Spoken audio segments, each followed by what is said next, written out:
इबादत और बंदगी करता है, अल्लाह रब्बुल आलमीन की इबादत और बंदगी के ज़रिए से इंसान अल्लाह रब्बुल आलमीन का फर्माबरदार कहलाता है। और जब इंसान अल्लाह रब्बुल आलमीन की नाफरमानी करता है उस वक़्त अल्लाह रब्बुल आलमीन का नाफरमान कहलाता है। नाफरमानी को आम इस्तिलाह में गुनाह कहा जाता है। इस सिलसिले में हज़रात उलमा इकराम ने उन अहादीस और आसार को जमा किया है जिनके अंदर गुनाहों का जिक्र है। इस सिलसिले में इमाम ज़हबी रहमहुल्लाह की एक किताब अल-कबायर मौजूद है। मैंने इरादा किया है कि मैं अल-कबायर के हर दर्स का खुलासा मुख्तसर चंद मिनटों में आप हज़रात के सामने पेश करूं, ताकि आज का जो दौर है, आज का जो ज़माना है, और बतौर ख़ास जिस ज़माने की हम बात कर रहे हैं वो ज़माना वो है जिसे तरक्की याफ्ता ज़माना, तरक्की याफ्ता दौर कहा जाता है। इसके अंदर जितना इंसान तरक्की करता जा रहा है, जितना इंसान दुनिया के अंदर मुमताज़, बरतर और अपने आप को आला और अरफा समझता है, उतना ही इंसान गुनाहों की दलदल में फंसता जा रहा है। इंसान को एहसास ही नहीं कि मैं गुनाह कर रहा हूँ या गुनाह नहीं कर रहा। तो इमाम ज़हबी रहमहुल्लाह की किताब अल-कबायर जो है ये मेरे सामने है। मैं चाहता हूँ कि बतौर मुकदमे के आज आप हज़रात से गुफ्तगू की जाए, उसके बाद बितरतीब दुरूस का खुलासा बयान किया जाए। कुरान करीम ने मुझे और आपको और बतौर ख़ास अहले ईमान को जो हुक्म दिया है वो ये है कि हम गुनाहों से, हम मासियात से बचें, हम सय्यात से बचें और आमाले हसना करने वाले बन जाएं।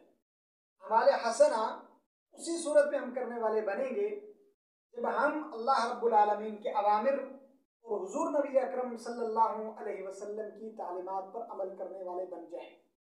चुनांचे कुरान करीम इस सिलसिले में इरशाद फरमाता है, इन तज्तनिबू कबाइरा मा तुनहौना अन्हु नुकफ्फिर अन्कुम सय्यिआतिकुम व नुदखिलकुम मुदखलन करीमा। इस आयत के ज़रिए इमाम ज़हबी रहमहुल्लाह अपनी किताब का मुकद्दमा बयान करते हैं और इस्तदलाल ये करते हैं कि अल्लाह रब्बुल आलमीन का ये हुक्म है कि जिन गुनाहों से अल्लाह ने तुम्हें रोका है, जिन कबायर से, उनसे अगर आपने परहेज किया, उनसे बचे, नुकफ्फिर अन्कुम सय्यिआतिकुम, तो छोटी मोटी जो सय्यिआत आपसे हो जाएंगी अल्लाह उन्हें माफ़ फरमा देगा। वनुदखिलकुम मुदखलन करीमा, रब्बुल आलमीन इज्जत और बरतरी की जगह में आपको दाखिल करेगा। मतलब यह है कि वो गुनाह जिनको मासियात कहा जाता है, जिनको कबायर कहा जाता है, वो क्या है, उसकी तफसील क्या है, बेहयाई से इल्लल्लमम, सिवाय छोटी मोटी लफ्ज़ों के, छोटे मोटे गुनाहों के, छोटी मोटी खताओं के। इन्ना रब्बका वासिउल मग़फ़िरा, बिलाशुबह आपका रब मग़फ़िरत फरमाने वाला वसी है। अब यहाँ पर थोड़ी सी डिटेल आप हज़रात के सामने अर्ज करने का मकसद है। गुनाह की दो किस्में बयान की हैं, एक गुनाह कबीरा है और एक गुनाह सगीरा है।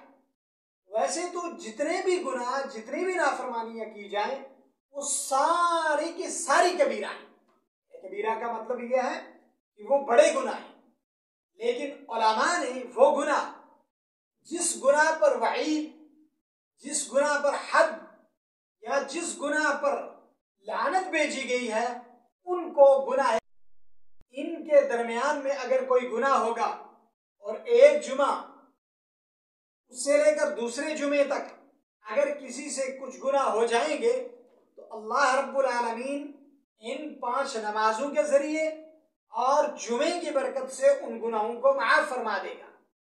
इसी तरीके से अल्लाह के नबी सल्लल्लाहु अलैहि वसल्लम ने इरशाद फरमाया, इज्तनिबू अस्सबअल मौबिकात, 7 हिलाक कर देने वाली, 7 तबाह कर देने वाली, मुहसिनात, पाकीज़ा दोशीज़ाओं पर तोहमत लगाना, गुनाह हैं जिन्हें गुनाह कबीरा कहा जाता है। सगीरा गुनाहों के बारे में आता है कि जो सगीरा गुनाह हैं, अल्लाह आज की नौजवान बच्चियां, हमारी माएँ, हमारी बहनें इन गुनाहों से बच जाएं। अस्सलामु अलैकुम व रहमतुल्लाहि व बरकातुहू।